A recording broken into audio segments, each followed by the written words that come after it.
If your aquarium plants are growing but not thriving, these tricks will change the game. We're talking smart planting techniques, how to place your hardscape and equipment for better flow and performance, and even some algae fighting tips. These aren't just theory. I use them in my own tanks.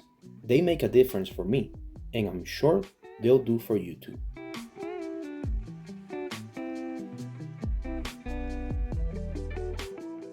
Competition has always been a driving force behind progress, not just for us, but for plants too.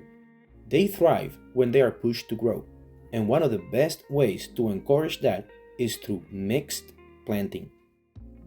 Now, I'm not just talking about using different plants in an aquascape. Everyone knows that's a good idea. I'm talking about letting different species share the same space, actually planting them together so they are competing for room. When plants have to fight for space, they push each other to grow in beautiful, natural ways. Let me show you what I mean. In this tank, I've got Anubias, Barteri, roundleaf, and Bucephalandra growing together, and it looks incredible. Not only that, but they are both thriving, lush, and super healthy. You can do this with lots of different plant combinations. Think Anubias nana with moss, or even mixing stem plants that have similar growth rates. The key is to pair plants that grow at about the same speed. If one species grows significantly faster, it'll take over and crowd out the slower grower. And that's not what we're aiming for. Mixed planting creates a dynamic environment where plants naturally find their place, and the result is a vibrant, balanced aquascape. Plus, it's fascinating to watch how they adapt and coexist. Give it a shot, and the result might just surprise you.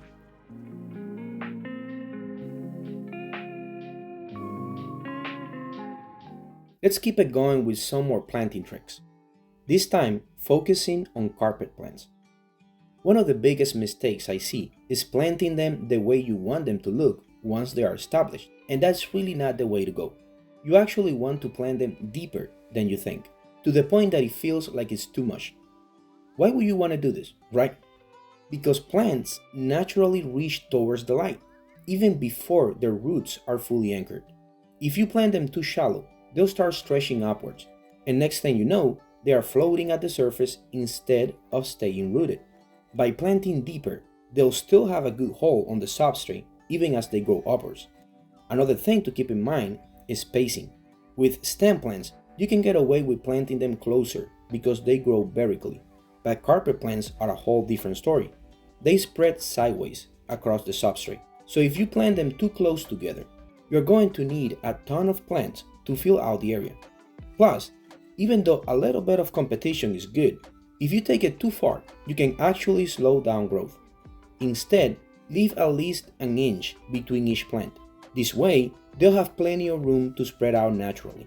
It might take a little longer to get that dense carpet look, but you'll be using your resources way more efficiently. Plus, the plants will be healthier in the long run. Be patient, space them out, and let them do their thing.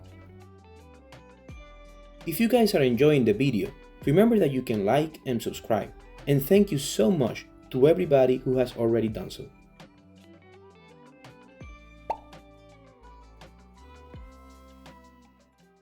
Let's talk about something that can make a huge difference for your plants: the positioning of your CO2 diffuser. It's one of those details that can really impact how well your plants thrive, but it's surprisingly easy to overlook. You might think that just having CO2 in your tank is enough, but where you place your diffuser actually matters a lot. Here's a little trick I've been using for a long time. Position your CO2 diffuser directly in front of your outflow lily pipe, but on the opposite side of the tank. Lily pipes naturally create a slightly downward flow, which is perfect for helping CO2 dissolve. The key is to position the diffuser low but directly in front of that flow. What happens then is the water current pushes the CO2 bubbles downward, giving them more time to dissolve before they reach the surface and escape. If you place your diffuser too high or in a spot without much flow, most of that CO2 just races straight up and gets wasted. I've tried a few different setups, and this one really does make a noticeable difference. The plants seem happier, the CO2 gets more evenly distributed, and you're not just pumping gas into the water, only to watch it bubble away at the surface. It's all about efficiency, and once you've got the positioning right, you'll see healthier, more vibrant growth. Try it out, and let me know how it works for your setup.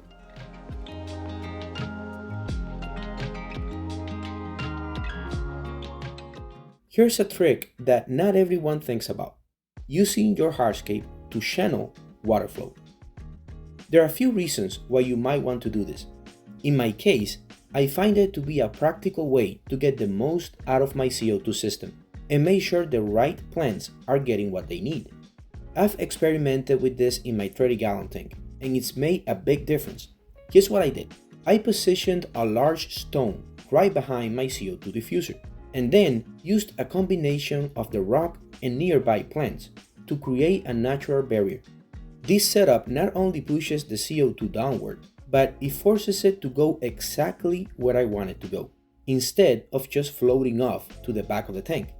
It kind of traps the CO2, guiding it to move down and then almost all the way to the other side of the tank before it finally spreads out.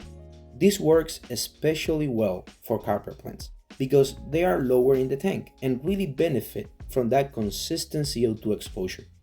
Just a quick heads up though, make sure there aren't any gaps between your hardscape pieces. If the flow can push soil through those gaps, it'll mess up the whole setup and probably end up looking pretty messy. So take a little extra time to position your stones and plants carefully. Once it's all set up, you'll notice that your CO2 usage becomes way more efficient, and your carpet plants will really thank you for it.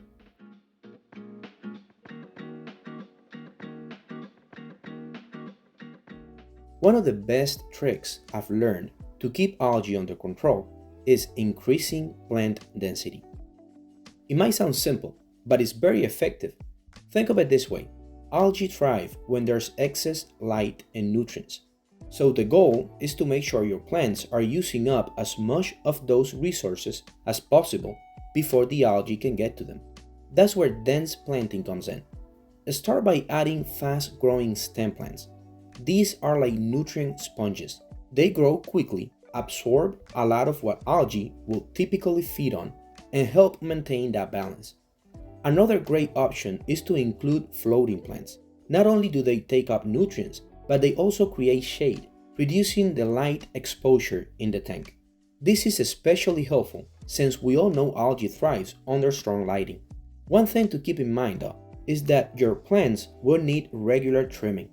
When they are in their prime, they are super efficient at competing with algae, but as soon as they start to get leggy or have bits dying off, that's when algae can creep in. Trim them back regularly to keep them healthy and in that prime growth phase. Plus, keeping everything well maintained just makes your tank look better overall. A little extra effort here goes a long way towards keeping your aquarium balanced and algae free. If you apply these tips, I'm sure you won't regret the results. Your plants will be much healthier, and you might even be able to keep some plants you couldn't before. Let me know in the comments of any tips that have helped you in your aquascaping journey.